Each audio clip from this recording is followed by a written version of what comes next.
पाकिस्तान और आयरलैंड का तारीखी टेस्ट मैच कल से डुबलिन में खेला जाएगा। इमामुल हक को आयरलैंड के खिलाफ टेस्ट कैप देने का फैसला। सरफराज को मैच फिक्सिंग पर उकसाने वाले इरफान अंसारी के खिलाफ चार्जशीट तैयार। मिकी ऑर्थर से झगड़ा, इंजमाम ने टीम का ऐलान करने से इनकार कर दिया था। आयरलैंड की टीम को आसान नहीं समझना चाहिए, यूनुस खान का बयान। मुल्क के बड़े टीवी चैनल को बंद कर दिए जाने की इतलात। कामयाब तरीन टी20 बल्लेबाज PSL 4 का हिस्सा बनेंगे। अस्सलामुअलैकुम, स्पोर्ट्स राउंडअप के साथ मैं हूं आपका मेज़बान दानियाल सुहेल। टॉप स्टोरीज आपने जानी, प्रोग्राम का आगाज़ करते हैं। सबसे पहले बात करेंगे पाकिस्तान और आयरलैंड के तारीखी मैच की। पाकिस्तान और आयरलैंड का तारीखी मैच कल से डुबलिन में खेला जाएगा। टेस्ट क्रिकेट का स्टेटस मिलने के बाद आयरलैंड की टीम पहली मरतबा टेस्ट क्रिकेट में किसी टीम के मद्दे मुकाबिल होगी, जिसके लिए मेज़बान टीम ने भरपूर प्रैक्टिस की है। कौमी टीम भी आयरलैंड को शिकस्त देने के लिए पुरज़म है, जबकि कप्तान सरफराज अहमद का कहना है कि आयरलैंड को आसान नहीं लेंगे और तमाम नौजवान खिलाड़ी अपनी सलाहियतों के जौहर दिखाएंगे। दूसरी जानिब साबिक कप्तान वकार यूनुस का कहना है कि होम कंडीशंस में आयरलैंड को हराना मुश्किल है। गिली और सब्ज कंडीशन पाकिस्तान के लिए आसान नहीं होंगी। आयरलैंड के खिलाफ 15 रुकनी अगर टीम की बात की जाए, पाकिस्तानी स्क्वाड में कप्तान सरफराज अहमद, असद शफीक, असर अली, बाबर आजम, फहीम अशरफ, हारिस सुहेल, फ़खर जमान, इमामुल हक, मोहम्मद अब्बास, मोहम्मद आमिर, राहत अली, साद अली, समी असलम, शादाब खान और उस्मान सलाहुद्दीन शामिल हैं। अगर डुबलिन के मौसम की भी बात की जाए तो महकमा मौसमियात ने 11 मई से 14 मई तक डुबलिन में बारिश की पेशगोई की है। बारिश होने की सूरत में मैच मुतासिर और आयरलैंड की क्रिकेट को भारी नुकसान का खदशा भी है। वो अपना पहला मैच खेलने जा रहे हैं, टेस्ट मैच का उनको स्टेटस मिला है। उसके बाद पाकिस्तान से उनका मुकाबला है, तो देखना है कि पाकिस्तानी टीम ने वहाँ जो इंग्लैंड काउंटी के खिलाफ खेला है, वो तो पहला मैच बारिश की नज़र हो गया था, लेकिन जो दूसरा मैच है उसमें पाकिस्तानी टीम की बैटिंग लाइन भी हमें काफ़ी ज़बरदस्त दिखाई दी और बॉलिंग में भी शादाब खान ने काफ़ी ज़बरदस्त खेला था और पाकिस्तान वो मैच जीत भी गया था। तो अब देखना है कि आयरलैंड के साथ जो मैच कल से स्टार्ट होने जा रहा है उसमें पाकिस्तानी टीम कैसा खेलती है और पाकिस्तानी टीम के लिए वो कितना मुश्किल रहता है। टेस्ट मैच की बात करते हैं तो बात करते हैं इमामुल हक को आयरलैंड के खिलाफ टेस्ट कैप देने का फैसला किया गया है। पाकिस्तानी टीम के ओपनर इमामुल हक को आयरलैंड के खिलाफ टेस्ट कैप देने का फैसला किया गया है। जुम्मे को पाकिस्तान के खिलाफ आयरलैंड की टीम अपना पहला और तारीखी मैच खेलेगी, जिसके बाद वो टेस्ट खेलने वाला 11वां मुल्क बन जाएगा। 18 साल कबल बांग्लादेश को 2000 में टेस्ट टीम मिलने का दर्जा मिला था, जबकि डुबलिन की तारीखी टेस्ट में पाकिस्तानी टीम के नौजवान ओपनर इमामुल हक को टेस्ट कैप देने का फैसला किया गया है। इस हवाले से नौजवान क्रिकेटर इमामुल हक का कहना है कि ये मेरे लिए भी काबिल फ़ख्र लम्हा है कि मेरी तारीखी टेस्ट में शिरकत कर रहा हूँ और डुबलिन से अपने टेस्ट करियर का आगाज़ करूँगा, जो कि मेरे ख्वाब की ताबीर है। उन्होंने कहा कि मैं इस मौके पर काफ़ी खुश हूँ और समझता हूँ कि इस मौके को मैं नर्वस ज़रूर होऊंगा, लेकिन इसका पहला टेस्ट है तो इसका ये मतलब नहीं प्रेशर हैंडल किए बगैर ही कारकर्दगी नहीं दिखा सकते, लिहाजा प्रेशर के बावजूद टीम टेस्ट मैच ज़रूर जीतेगी। उनका कहना था कि मुझे जिस भी कंडीशन में अपने ख्वाब की ताबीर मिल रही है, इस लम्हे को अपनी कारकर्दगी के लिए यादगार बनाना चाहता हूँ और वनडे डेब्यू पर सेंचुरी के बाद टेस्ट मैच डेब्यू पर भी शानदार कारकर्दगी दिखाना चाहता हूँ। डुबलिन में बुध को पाकिस्तानी क्रिकेट टीम बारिश की वजह से प्रैक्टिस ना कर सकी और खिलाड़ी बारिश का इंतजार करते रहे, लेकिन बारिश की वजह से टेस्ट का जो टाइम था, टेस्ट की जो प्रैक्टिस थी विकेट के हवाले से, तो वो ग्राउंड गीला था, उस वजह से पाकिस्तानी टीम वहां पर प्रैक्टिस नहीं कर पाई। दूसरी जानिब पाकिस्तानी टीम के कप्तान सरफराज अहमद कहते हैं कि तारीखी टेस्ट खेलना एजाज की बात है। याद रहे कि ICC टेस्ट रैंकिंग में इस वक्त पाकिस्तान का नंबर 7वां है। अगर पाकिस्तानी टीम टेस्ट मैच जीत गया तो इसे 1 रैंकिंग पॉइंट मिलेगा। अगर इस सूरत में कि अगर पाकिस्तानी टीम 84 पॉइंट्स हो जाएंगे और अगर टेस्ट ड्रॉ हो गया तो पॉइंट्स कम होकर 81 हो जाएंगे। पाकिस्तान का शुमार दुनिया के सफ़े अव्वल की टीमों में होता है। इस वक्त पाकिस्तान के batsman Azhar Ali ICC ranking में 10वें नंबर पर हैं, जबकि बॉलिंग में यासिर शाह का 16वां नंबर है, लेकिन वो अनफिट हो चुके हैं और इस बार स्क्वाड का हिस्सा भी नहीं है। मोहम्मद अब्बास 37वें नंबर और मोहम्मद आमिर 39वें नंबर पर मौजूद हैं। पाकिस्तानी जो क्रिकेटर हैं इमामुल हक का उनको मौका दिया जा रहा है, वो खेलेंगे। इस हवाले से उन्होंने वनडे में जब उनको शामिल किया गया था उस टाइम भी काफ़ी तनकीद की गई थी सिलेक्शन पर, उसके बाद जब टेस्ट में भी किया गया तो उस टाइम भी काफ़ी तनकीद सामने आई थी, लेकिन वनडे में तो उन्होंने काफ़ी ज़बरदस्त खेला था। लेकिन अब देखना है जो अपना वो कल टेस्ट डेब्यू करने जा रहे हैं उसमें वो कैसा परफॉर्म करेंगे। उम्मीद है कि ज़बरदस्त खेलेंगे, क्योंकि इस हवाले से उन्होंने जैसा कहा है कि उनके ऊपर प्रेशर तो है, प्रेशर हर मैच में रहता है, तो प्रेशर को ही कवर करने की ज़रूरत है। आगे बढ़ते और बात करते हैं सरफराज अहमद को मैच फिक्सिंग पर उकसाने वाले इरफान अंसारी के खिलाफ चार्जशीट जारी। इंटरनेशनल क्रिकेट काउंसिल आईसीसी ने शारजा के क्रिकेट ऑर्गेनाइजर इरफान अंसारी को फौरी तौर पर मुअत्तल करते हुए 14 रोज़ के अंदर जवाब तलब कर लिया है। ये वही इरफान अंसारी हैं जिन्होंने मुबैना तौर पर गुज़श्ता बरस पाकिस्तान क्रिकेट टीम के कप्तान सरफराज अहमद को मैच फिक्सिंग पर उकसाने की कोशिश की थी। इरफान अंसारी के खिलाफ खिलाड़ियों को उकसाने और अदम ताउन पर चार्जशीट जारी की गई है। उन पर कोड ऑफ कंडक्ट की 2 शकों को 3 बार खिलाफ वर्जी का इल्ज़ाम लगाया गया है। आईसीसी का कहना है कि इरफान अंसारी ने एक क्लब और इंटरनेशनल क्रिकेट टीम के साथ मुंसलिक होने की वजह से एंटी करप्शन कोड लागू हुआ। इरफान अंसारी के खिलाफ चार्जशीट का ताल्लुक मैच फिक्सिंग के लिए कप्तान सरफराज अहमद को उकसाने के हवाले से है। वाज़ेह रहे कि सरफराज अहमद को इरफान अंसारी ने मुबैना तौर पर गुज़श्ता साल अक्टूबर में स्पॉट फिक्सिंग पर उकसाया था, लेकिन सरफराज अहमद ने फौरी तौर पर पीसीबी को इस हवाले से आगाह कर दिया था। आईसीसी के मुताबिक पहले अक्टूबर 2017 और बाद फरवरी 2018 में इरफान अंसारी ने एंटी करप्शन यूनिट के साथ ताउन नहीं किया था, जिसकी वजह से उन पर इस शक की 2 बार खिलाफ वर्जी का इल्ज़ाम लगाया गया है। सरफराज अहमद को जब इस हवाले से ऑफर की गई थी, उन्होंने पीसीबी को इस हवाले से आगाह कर दिया था, जिसके बाद उनकी काफ़ी इस हवाले से उन्हें सपोर्ट भी की गई थी और इस हवाले से तहकीकात भी की गई थी। तो अब जो इरफान अंसारी है उनके खिलाफ जो चार्जशीट है वो जारी कर दी गई है। आगे बढ़ते हैं और बात करते हैं मिकी आर्थर से। झगड़ा इंजमाम ने टीम का ऐलान करने से इनकार कर दिया था।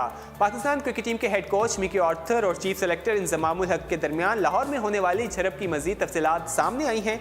इस लड़ाई में तल्ख जुमलों का तबादला हुआ, जिसके बाद इंजमामुल हक ने आपे से बाहर हो गए थे। पहले उन्होंने मुस्तफ़ी होने की धमकी दी, फिर पाकिस्तान क्रिकेट बोर्ड को यह कहकर मुश्किल में डाल दिया कि वो आयरलैंड और इंग्लैंड के दौरे के लिए टीम का ऐलान नहीं करेंगे। पाकिस्तान क्रिकेट बोर्ड के चेयरमैन नजम सेठी ने इस मुश्किल तरीन सूरत हाल में अपने नायब और चीफ ऑपरेटिंग ऑफिसर सुभान अहमद को यह जिम्मेदारी दी कि वो इस मसले को हल कराएं। हेड कोच और चीफ सेलेक्टर के दरमियान ऐसा वाकया पहली बार नहीं हुआ। 2007 में जब पाकिस्तान क्रिकेट बोर्ड ने चीफ लॉसन को पाकिस्तान टीम का हेड कोच मुकर्रर किया था, तो चीफ जेफ लॉसन की उस वक्त के चीफ सेलेक्टर सलाहुद्दीन सल्लू और साथी सेलेक्टर सलीम जाफर के साथ लाहौर में झड़प हुई थी। इस झड़प के बाद पाकिस्तान के किसी गैर मुल्की हेड कोच और चीफ सेलेक्टर के दरमियान तकरीबन 11 साल बाद इस कदर संजीदा किस्म की लड़ाई देखने में आई है। उस टाइम के जो चीफ सेलेक्टर उनके साथ सेलेक्टर्स की झड़प हुई थी वो काफ़ी संजीदा नौयत की थी, जिसमें इखलाकी हदूद पार हो गई थी। Mickey Arthur chief selector Inzamam-ul हक के साथ तक जुमलों के तबादले में मीटिंग से वॉकआउट कर गए थे। ताहम कुछ देर बाद उन्हें अपनी गलती का एहसास हुआ और वो दोबारा मीटिंग में आए और उन्होंने इंजमामुल हक से अपने रवैये पर माजरत की थी। मिकी आर्थर ने इंजमामुल हक से कहा कि मेरी निजी ज़िंदगी एक ख़तरनाक मोड़ से गुजर रही है। चंद दिन पहले मेरी अपनी अहलिया के साथ 29 साल रफाकत का खात्मा हुआ है, इसलिए मैं जज्बात पर काबू ना रख सका। इंजमामुल हक ने जब मिकी आर्थर की जानिब से उनकी अहलिया से अलहदगी का वाक़या सुना तो उनके रवैये में नरमी आई, जिसके बाद दोनों के ताल्लुकात दोबारा बहाल हो गए। पाकिस्तान क्रिकेट टीम ने इस वाक़ये को बुनियाद बनाकर मिकी आर्थर को ज़ुबानी तंबीह की और वाज़ेह किया कि वो फास्ट बॉलर वहाब रियाज और विकेट कीपर कामरान अकमल के बारे में जो बयानात दे रहे हैं इससे गुरेज करें, क्योंकि मुस्तकबिल में डिसिप्लिन के खिलाफ वर्जी को बर्दाश्त नहीं किया जाएगा। इंजमामुल हक और मिकी आर्थर के दरमियान बदगुमानी की वजह एक सेलेक्टर भी हैं। ये भी कहा जा रहा है कि इंजमामुल हक के करीबी तस्वुर किए जाने वाले सेलेक्टर मिकी आर्थर को कुछ और बताते रहे, जबकि सिलेक्शन कमेटी के इजलास में मामला किसी और सिमत जा रहे थे। इंजमाम ने इस पूरी लड़ाई में अपने रवैये में लचक दिखाई। मिकी आर्थर जो माजी में ऑस्ट्रेलिया और जनूबी अफ्रीका के खिलाड़ियों से संगीन इख्तलाफात की जद में रहे हैं, पाकिस्तान क्रिकेट टीम का चार्ज संभालने के 2 साल बाद उनका पहला संगीन वाकया मंजर आम पर आया है। तहम पाकिस्तान क्रिकेट बोर्ड इस पूरी सूरत हाल में असूली मौके पर डटा रहा और मुकम्मल गैर जानबदारी का मुजाहरा करते हुए तनाज़े को ख़त्म किया। पाकिस्तानी सेलेक्टर जो हैं और जो हेड कोच उनके दरमियान जो इख्तलाफात थे उसकी जो वजह है वो सामने आई है और कहा गया है कि जो वजह थी वो काफ़ी जो उनके दरमियान लड़ाई थी वो काफ़ी संगीन हो गई थी, लेकिन उसके बाद जो सूरत हाल है वो मामूल पे आ गई। आगे बढ़ते हैं और बात करते हैं आयरलैंड की टीम को आसान नहीं समझना चाहिए, ऐसा कहना है यूनुस खान का।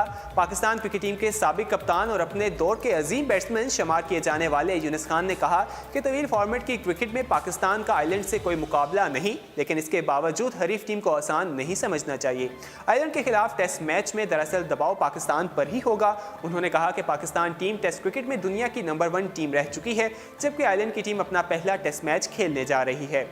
यूनुस खान ने कोचिंग की ख्वाहिश का अदा करते हुए कहा कि असल काम ग्रास रूट की सतह पर जिम्मेदारी अदा करना है। अगर मुझे हाई लेवल पर कोचिंग करनी होती तो कब की कर चुका होता। मुझे निचली सतह पर कोचिंग करके ज़्यादा खुशी और मुसरत होगी। उन्होंने कहा कि उनका कहना है कि अगर कोचिंग की ज़रूरत पड़ी तो अगर ग्रास रूट लेवल पर काम किया गया, कोई इस तरह का ऑफर आई तो मैं ज़रूर करूँगा। अगर उन्हें हाई लेवल पर कोई काम दिया गया तो वो इससे माजरत करेंगे। आगे बढ़ते हैं और बात करते हैं मुल्क के बड़े टीवी चैनल को बंद कर दिए जाने की इतलात मौसूल हुई हैं। सोशल मीडिया पर गर्दिश करने वाली अफवाहों के मुताबिक जियो और जंग ग्रुप ने पाकिस्तान के पहले खेलों के मखसूस चैनल जियो सुपर को हंगामी तौर पर बंद करने का फैसला किया है। मुल्क के बड़े मीडिया अदारे जियो के खेलों के मखसूस चैनल जियो सुपर को बंद कर दिए जाने की इतलात सामने आई हैं। तफसीलात के मुताबिक खेलों के शौकीन पाकिस्तानियों के लिए एक तफ्तीशनाक खबर सामने आई है। खेलों के लिए मखसूस पाकिस्तान के बड़े टीवी चैनल को बंद किए जाने की इतलात सामने आई है। इतलात के मुताबिक मुल्क के बड़े मीडिया अदारे जियो के खेल के मखसूस चैनल जियो सुपर को बंद किए जाने का फैसला किया गया है। जियो सुपर को बंद किए जाने की खबर सोशल मीडिया पर सामने आई। सोशल मीडिया पर गर्दिश करने वाली अफवाहों के मुताबिक जियो और जंग ग्रुप ने पाकिस्तान के पहले खेलों के मखसूस चैनल जियो सुपर को हंगामी तौर पर बंद करने का फैसला किया है। जियो और जंग ग्रुप ने जियो सुपर की इंतजामिया और मुलाजमीन को फौरी तौर पर इस्तीफे भी पेश करने की हिदायत की है। सोशल मीडिया पर इस मीडिया से हवाले से जो खबरें सामने आई हैं, ताल्लुक रखने वाले कुछ अफराद की जानिब से कहा गया है कि मुमकिन तौर पर यह माली मुश्किलात के बायस जियो सुपर को बंद करने का फैसला किया होगा, ताहम इस तमाम मामले की हतमी वजह मालूम नहीं हुई। दूसरी जानिब जियो और जंग ग्रुप की जानिब से भी जियो सुपर की बंदिश के हवाले से कोई तरदीद या तस्दीक या ताहाल इस हवाले से कोई भी बयान जारी नहीं किया गया। चैनल्स को बंद कर दिए जाने की इतलात में सैकड़ों अफराद रोजगार से हाथ धो बैठेंगे। वाज़ेह रहे कि जियो और जंग ग्रुप इन दिनों मुलाजमीन को तनख्वाहों की अदायगी न करने के तनाज़े का भी शिकार है। इस मामले का सुप्रीम कोर्ट की जानिब से भी नोटिस लिया गया था। सुप्रीम कोर्ट में चीफ जस्टिस ने जंग ग्रुप के मालिक मीर शकीरुर रहमान को तलब करके मुलाजमीन को फौरी तौर पर तनख्वाहें अदा करने का हुक्म दिया था। ताहम अब मौसूल होने वाले इतलात के मुताबिक जंग ग्रुप ने माली बोझ कम करने के लिए अपना एक चैनल ही बंद करने का फैसला किया है। आगे बढ़ते हैं और बात करते हैं कामयाब तरीन T20 बल्लेबाज PSL 4 का हिस्सा बनेंगे। पाकिस्तान में खेलने की शर्त वाहिद ऐसी चीज़ है जो उनके कदम डगमगाने पर मजबूर करेगी।